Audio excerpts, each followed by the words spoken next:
Bahrainis are so welcoming, open, and kind. As a diplomat, that's just gold. I'm gonna take that with me the rest of my life. And even though we will be leaving Bahrain fairly soon, I'm confident that we're gonna be back many times. Ambassador Bondy, this is your fourth 4th of July in Bahrain as US Ambassador. How have US and Bahrain relations grown over your tenure here in Bahrain? George, great to see you. And as always, it's an honor to be sitting with you as you prepare for the Independence Day issue of Bahrain this month. As you mentioned, this is my fourth 4th of July, or Independence Day, here in Bahrain. Unfortunately, we are going to be departing Bahrain before the end of the summer, but this allows me to kind of look back and to consider the enormous change that I've seen over my time here. We arrived in February of 2022, when Bahrain was still in the midst, unfortunately, of the Omicron surge of the COVID pandemic. So the streets were empty. Life had really calmed down. There was not much happening. And look at the change. Bahrain has such an incredibly vibrant society. And soon after my arrival, everything changed. Everything opened up, starting with the Formula One race of 2022. And since then, it's just been going up and up and up.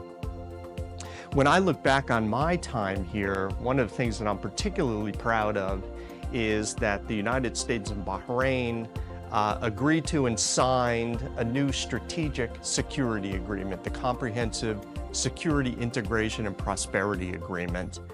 And that agreement has 3 pillars: defense and security, trade, investment, and economic relations, and science and technology. And those are the main areas that we are focusing in on right now.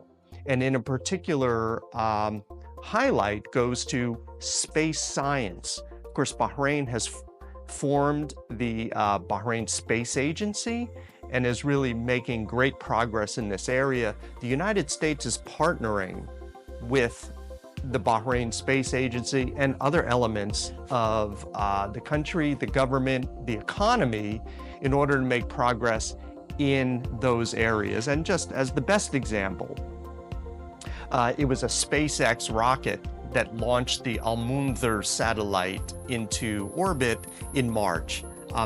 That's the highest profile example, but there's so many other areas where we are working together in this, ultimate frontier.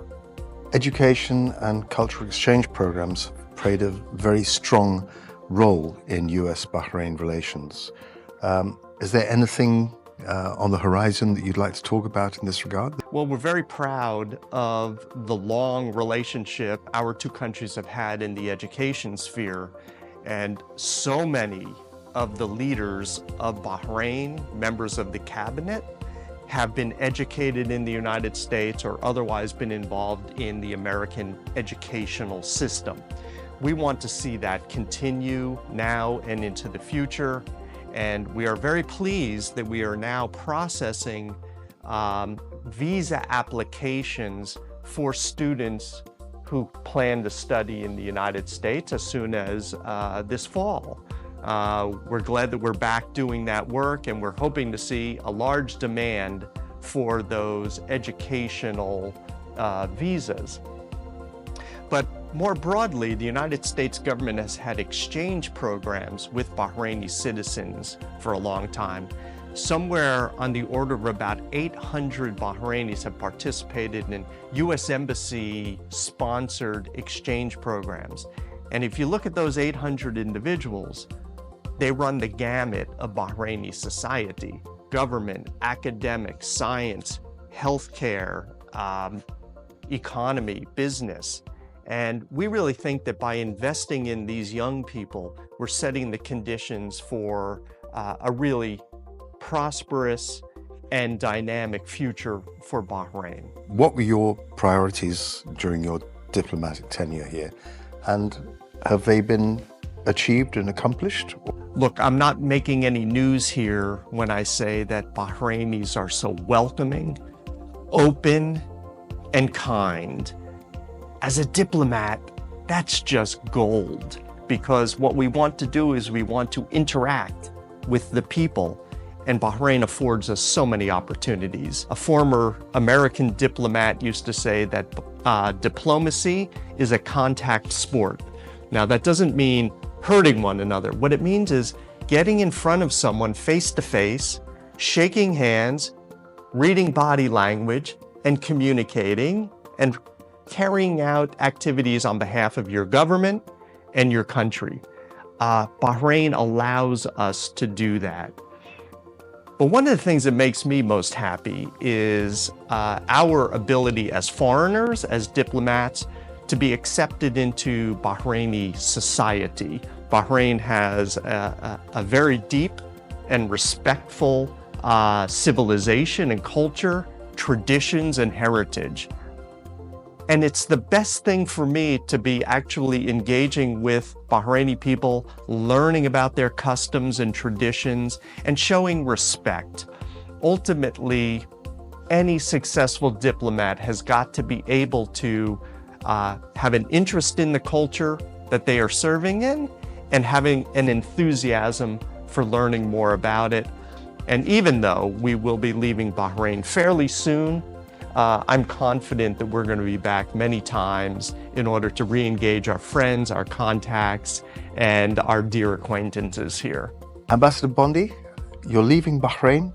Could you tell us where you will end up next? George, I can definitely do that. I'm going to one of the most exotic locations on the planet, Washington, D.C. So back to the United States, and I'm eager to be back in my own home country. I have basically lived outside the United States for the last 9 years through 3 separate diplomatic assignments. And it's time for me to get back to be immersed in my own culture, in my own country, and of course, to see our children on a regular basis, family members, dear friends. So we're excited about that. Ambassador Bondy, thank you for your time. Thank you for the 4th time running. We've had the privilege of interviewing you, and all the best for your own personal and professional future. Thank you. Thank you, George, and thank you for the opportunity.